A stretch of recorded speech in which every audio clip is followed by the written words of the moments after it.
United States says smuggling of weapons from Iran to Yemen enables healthy attack on Maghreb and prolonged war in the country.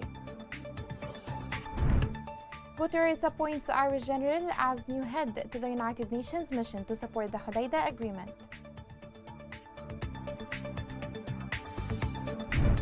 The joint forces defeat Houthi rebels in different areas of the West Coast.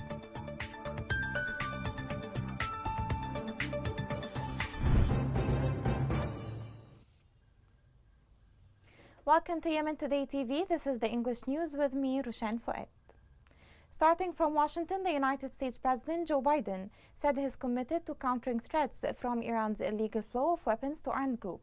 This came in a statement made by the U.S. State Department in which the U.S. President thanked the Navy efforts to stop illegal activity in the North Arabian Sea, mainly by Iran's illegal support to Houthis in Yemen. President Biden added that Iran's support to Houthis prolongs the suffering of people. To that end, the United States of America confirmed that Iran's flow of arms to Houthis is prolonging the war, enabling the brutal offensive against Maghreb and increasing the suffering of civilians. This came in a statement by U.S. State Department spokesperson Ned Price, who added that the transfer of Iranian weapons to the Houthis is a flagrant violation of United Nations resolutions. The statement noted that Iran's support for armed groups throughout the region threatens international and regional security, U.S. forces, diplomatic personnel, and citizens in the region. The statement called on Yemeni parties to reach a political solution to end the war.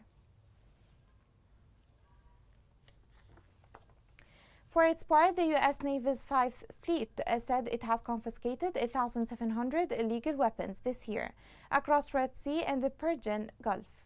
U.S. Navy patrol ships' seizure of arms bound for Yemen's war, typically AK-47 rifles, machine guns, and rocket-propelled grenade launchers, began in 2016 and have continued periodically.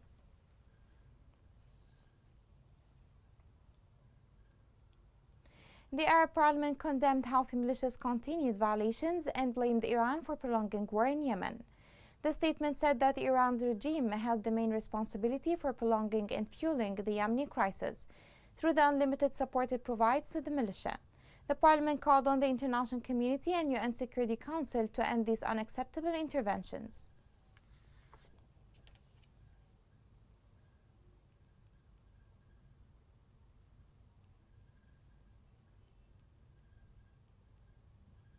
Iran has increased its support to Houthi rebels. The U.S. Navy 5th Fleet seized weapons from a vessel originating from Iran meant to the rebels. This is not the first incident and won't be the last.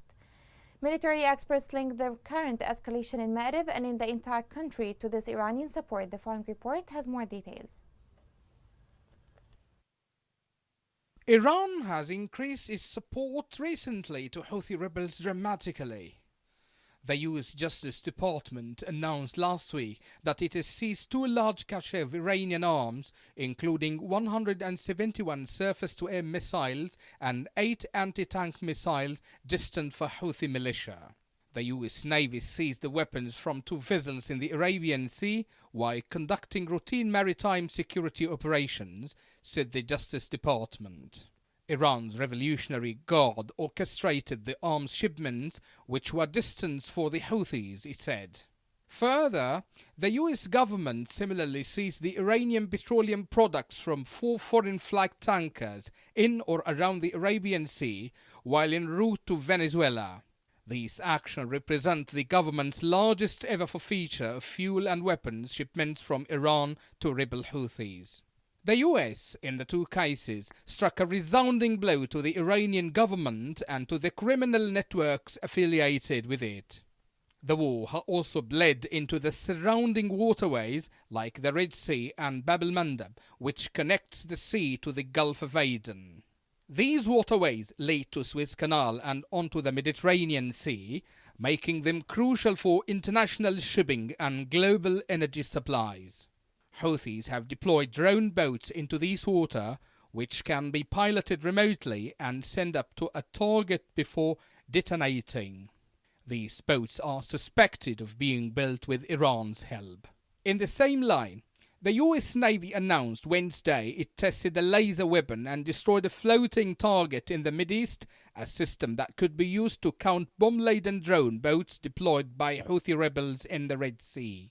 Such a step by the American Navy is hugely commendable. Yet, the question remains, would that be enough to deter the Iranian aggression on Yemeni people?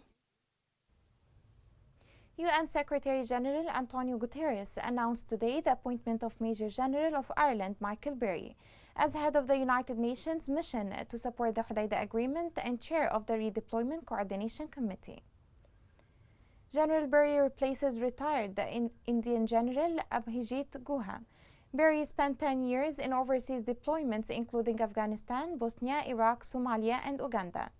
He served as head of mission and commander of the United Nations Interim Force in Lebanon from 2016 to 2018.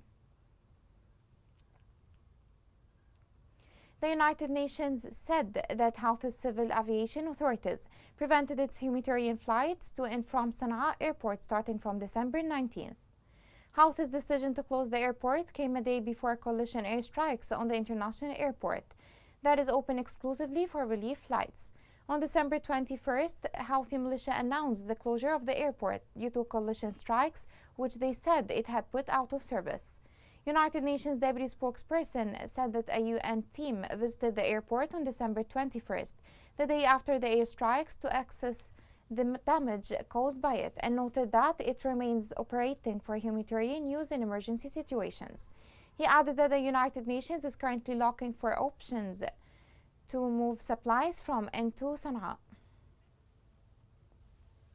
The Office for the Coordination of Humanitarian Affairs reports that UN Humanitarian Air Services flights into and out of Sana'a Airport scheduled for today have been canceled. The civil aviation authorities in Sana'a have now effectively prevented humanitarian flights into and out of the airport since the 19th of December. The Humanitarian Air Service is a vital link for the movement of aid workers and the delivery of humanitarian supplies into Yemen. As we reported earlier in the week, a UN team visited the airport on the 21st of December to assess the damage caused by airstrikes the night before, and noted that it remains operational for emergency humanitarian use. The UN is exploring alternatives to move supplies and staff into and out of Sana'a. Houthi military escalation has deepened the suffering of displaced Yemenis, whose numbers are in millions today. United Nations warns from lack of funding to assist those in need, yet the German government announced a new financial grant to help those displaced. More details on this in the following report. The government of Germany, through KfW Development Bank, has granted $15.6 million to UNICEF in support of multi-sectoral interventions. This grant is meant to address vulnerabilities of conflict-affected, displaced and host communities in Yemen. According to UNICEF, these interventions will benefit at least 1 million people, including over 300,000 children. With this fund, the UNICEF aims to access to water and sanitation services, create child-friendly and gender-equitable learning spaces, and to provide psychosocial support for conflict-affected children and life skills training for conflict-affected adolescents. As the conflict continues to intensify, an estimated 1.7 million children are internally displaced, many of them suffering from multiple displacements which expose them to greater risk. Children lack access to basic services and are at a risk of violence, exploitation, abuse, and trafficking. They often live in overcrowded camps or informal settlements, where access to basic hygiene and health services is limited. UNICEF representative Philip Duhamel said that children in Yemen need urgent assistance, offering his gratitude to the people and the government of Germany for this important contribution, which will help bring the children the critical support they need for their survival. Since 2015, Germany has contributed over $123 million to UNICEF Yemen to address urgent humanitarian needs. This contribution comes as a boost to the response of UNICEF and partners at a time when other international organizations warn from lack of funding. To the west coast, the joint forces thwarted the Houthis' infiltration attempt, killing 13 militants and injuring 5 others near contact lines on the outskirts of Al-Jarahi district south of Hudaydah. The military media of the joint forces reported that 13 of the infiltrating militants were killed and 5 others were injured. It added that the joint forces destroyed a combat vehicle that the militias tried to camouflage between trees of a distance of 600 meters from the targeted site.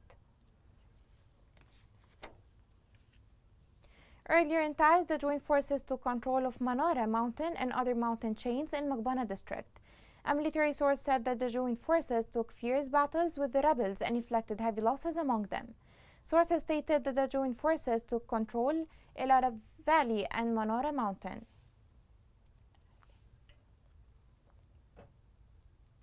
Meanwhile, the coalition destroyed a booby-trapped Houthi boat before carrying out an imminent attack in the southern Red Sea. The coalition said that Houthi militia launched the booby-trapped boat from Hodeidah. The coalition added that it had destroyed a total of 99 booby-trapped boats with which the Houthis threatened maritime navigation. Turning to Ma'rib, government forces backed by resistance defeated Houthi attacks and inflicted heavy losses among the rebels south of Ma'rib. Field sources said that fierce battles erupted in the southern fronts, during which the militia suffered heavy losses. Further, the coalition targeted Houthi reinforcements, killing and wounding dozens and destroying military vehicles.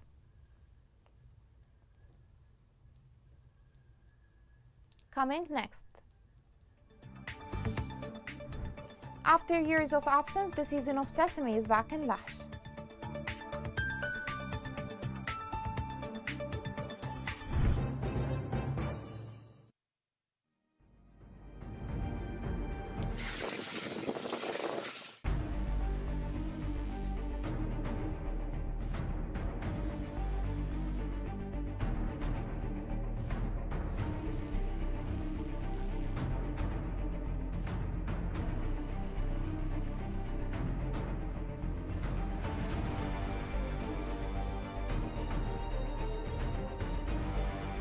اضطرينا نحن نغادر من ذي وزحنا.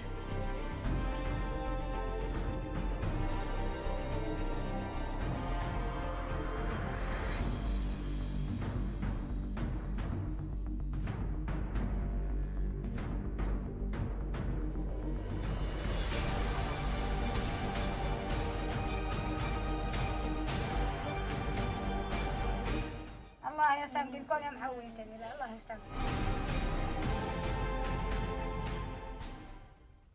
Welcome back. Sesame cultivation occupies a great place among farmers in Lahj, as it does not require any great efforts or huge financial expenses. More on this is in the following report. Over the years, farmers has worked in the cultivation of sesame, and as usual in the harvest season, the farmer Ali bin Ali goes from his home to his land to grow sesame, which has been exposed to the sun for more than 20 days. Cultivation of the sesame crop in Lahj is restricted to precise time stages, as it begins in mid-August until mid-December, after which it will go through the so-called harvest phase. الفترة الذي يزرع فيها حتى تشوينه. We start growing sesame from mid-August to mid-December. The duration sesame takes to be fully grown is from 90 to 100 days. The sesame crop is divided into two types with a variety of colors. There is white sesame, brown sesame, and the latter is widely cultivated in Lahj. سمسم اللي هو معروف ولا السمسم هو صنفين صنف منه. Sesame has two types. First is the brown sesame, which is grown in Lahj, and the white sesame is grown in Lodar. Lahj is famous for the brown sesame, and growing it is not expensive, but it's only tiring when the season changes. Sesame cultivation occupies a great place among Lahj farmers, as it does not require any great efforts or huge financial expenses. الزراعة التي يعتمد عليها. The farming technique that many farmers depend on is waiting for the season of the year until floods and rain comes to make a living from their land so that they and their children can eat from. This made farmers accompany their rituals and folk chants that they enjoy during the so-called purely glory, even if many of them have disappeared and only these are left. In the end, sesame cultivation remains a famous and different cultivation that has its rituals, works, and useful social and economic significance since ancient times.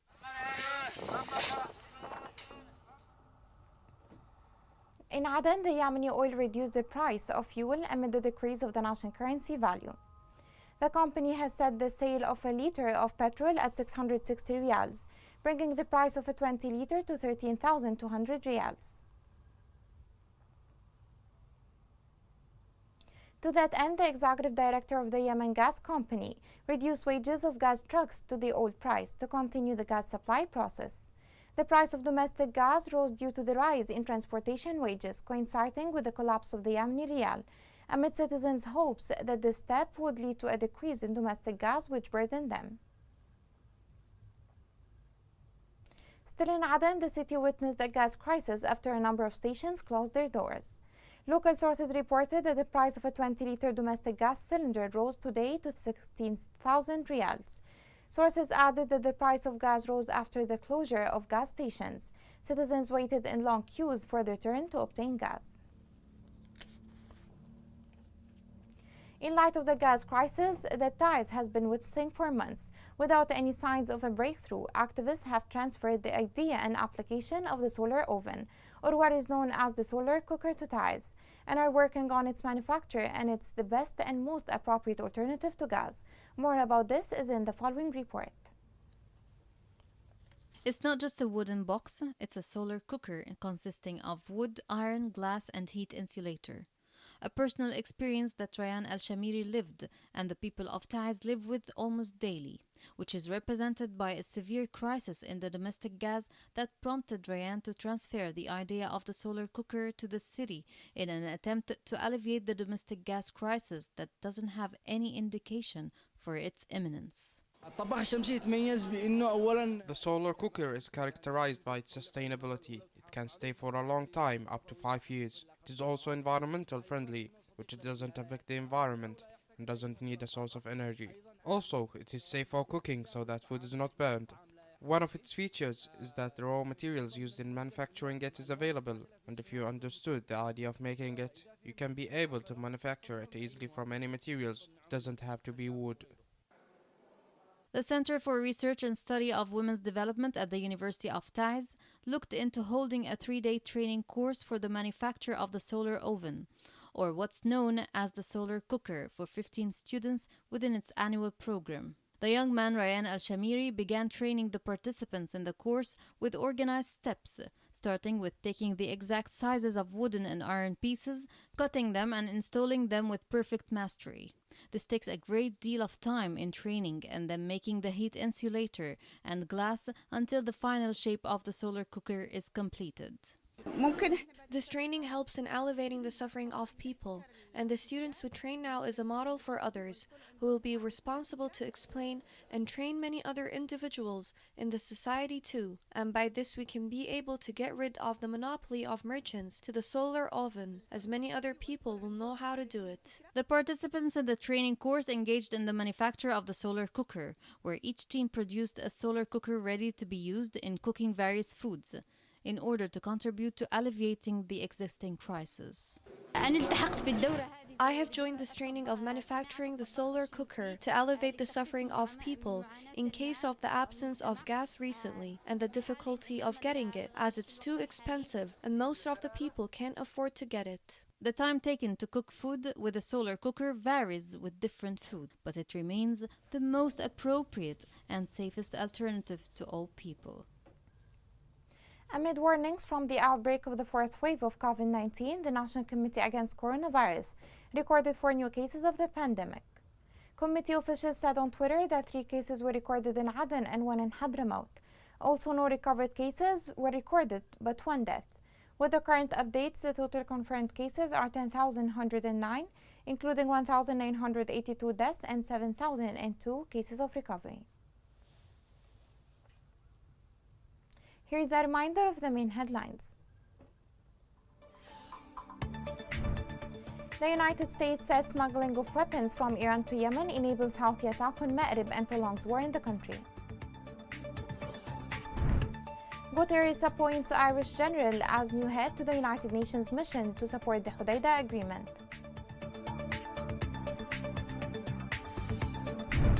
The joint forces defeat Houthi infiltrations in different areas of the West Coast.